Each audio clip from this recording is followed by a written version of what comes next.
Long Walk to Freedom, Nelson Mandela, audiobook review and commentary.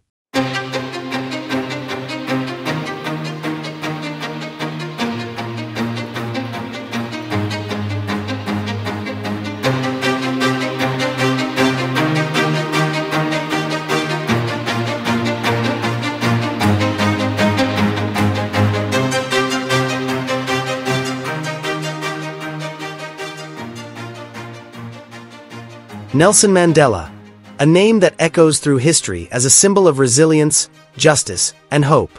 Today, we explore Long Walk to Freedom, Mandela's own words about his journey from a rural village in South Africa to becoming the country's first black president. More importantly, we analyze the audiobook version. Does it capture his spirit? Is it worth the listen? Stay tuned.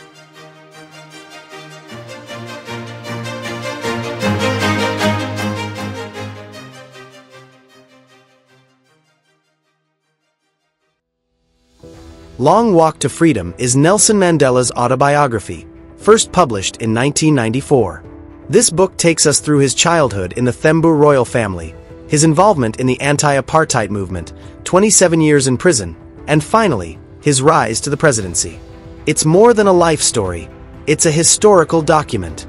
Mandela wrote much of this book in secrecy while in prison, smuggling out pages of his handwritten manuscript. His words not only recount personal experiences, but also offer a critical lens on apartheid, a brutal system of racial segregation that plagued South Africa for decades. So, what's inside this 600-plus page epic? Let's break it down into key sections.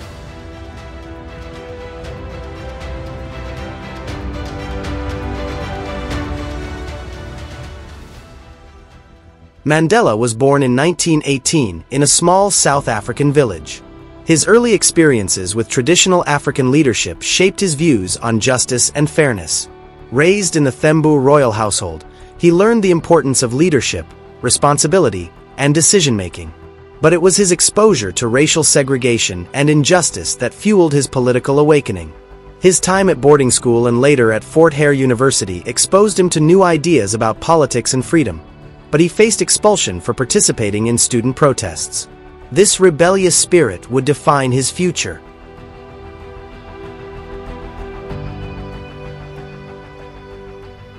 In Johannesburg, Mandela encountered firsthand the brutal realities of apartheid. He worked as a law clerk while studying law and soon became involved with the African National Congress, ANC. His rise as a leader in the ANC saw him organizing protests, leading strikes, and speaking out against the unjust policies of the government. Initially, he followed a strategy of non-violent resistance, inspired by Mahatma Gandhi's philosophy. However, after the government violently crushed peaceful protests like the Sharpeville massacre in 1960, Mandela and his allies were forced to reconsider their approach. He co-founded the ANC's military wing, Umkhonto we Sizwe, engaging in acts of sabotage against government infrastructure to weaken the apartheid regime. His shift to armed struggle was controversial but marked a significant turning point in the fight for liberation.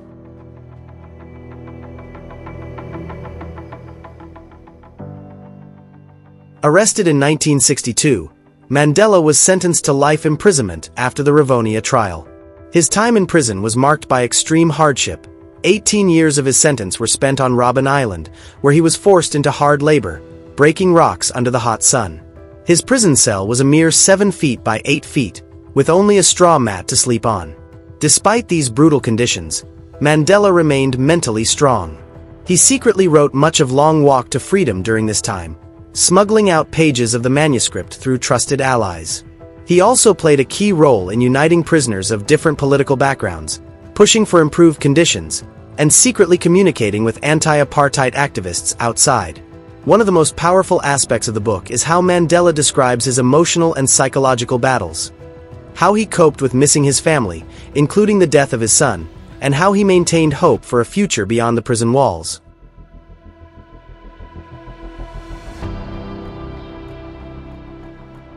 After years of growing international pressure and internal resistance, Mandela was finally released in 1990. His return to public life was met with celebration, but also immense responsibility. The book captures the intricate negotiations that led to the end of apartheid, including tense discussions with then-President F.W. de Klerk. These talks were fraught with challenges, as violence between different factions erupted across the country. Mandela's ability to mediate between warring groups and his insistence on reconciliation rather than revenge were crucial in shaping the new South Africa. In 1994, he became the nation's first black president, marking a turning point in world history. His inauguration speech, as described in the book, remains one of the most inspiring messages of unity and hope ever delivered.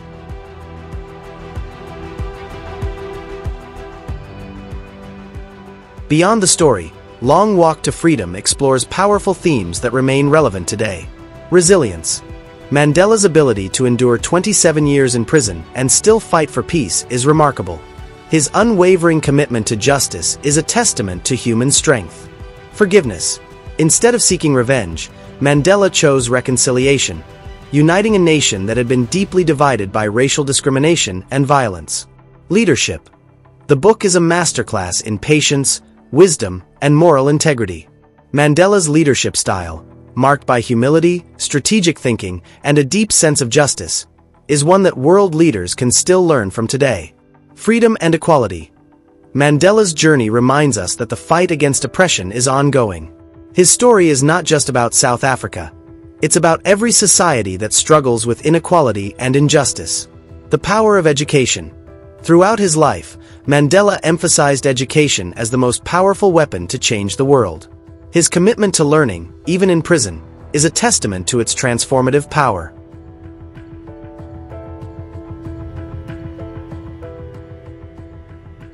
Here's the final take. This is one of the most important autobiographies ever written. It's long, yes, but worth every minute. If you love history, politics, or simply human resilience, it's a must-listen.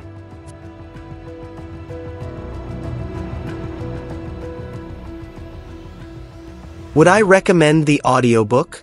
Absolutely. But if you prefer Mandela's own voice, you might want to check out recordings of his speeches for a more authentic feel. Either way, this book is an essential read for understanding leadership, perseverance, and the power of the human spirit.